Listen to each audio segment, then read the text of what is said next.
السلام علیکم۔ Health care and tip centre میں خوش آمدید۔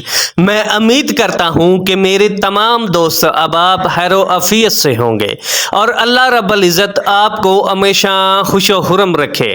دوستو، میں آج آپ کے ساتھ کشمش کے فوائد شیئر کروں گا۔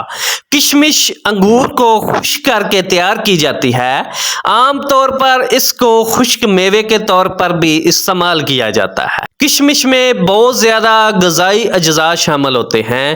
ان میں iron, potassium, copper, manganese, vitamin B6 اور فائبر شامل ہوتا ہے۔ کشمش سفید بالوں کی روک تھام کے لیے بھی بہت زیادہ فائدہ مند ہوتا ہے۔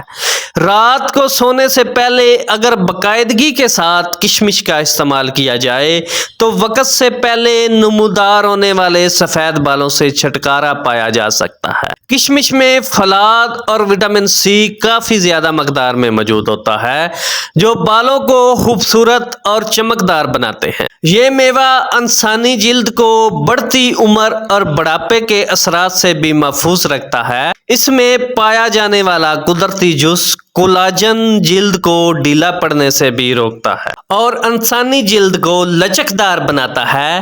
کشمش ہاضمے کی بہتری کے لیے بھی بہت زیادہ فائدہ مند ہوتا ہے کیونکہ یہ فائبر سے مالا مال ہوتی ہے اور روزانہ اس کو استعمال کرنے سے قبض سے بھی نجات ملتی ہے۔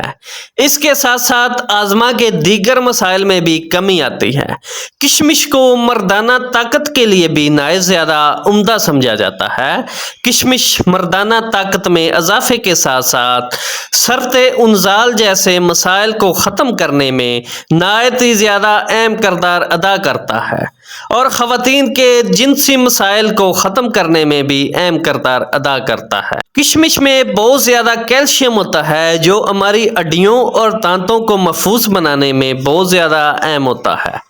اس کے علاوہ اس میں اور بھی بہت زیادہ منرلز پائے جاتے ہیں۔ کشمش پوٹاشیم سے مالا مال ہوتی ہے جو جسم میں نمکیات کی مقدار کو متوازن کرتا ہے۔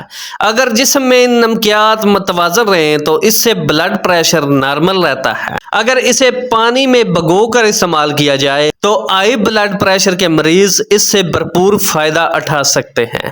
کشمش آئرن سے بھرپور ہوتی ہے جسے خون کی کمی دور کرنے کے لیے نہایت ہی اہم سمجھا جاتا ہے۔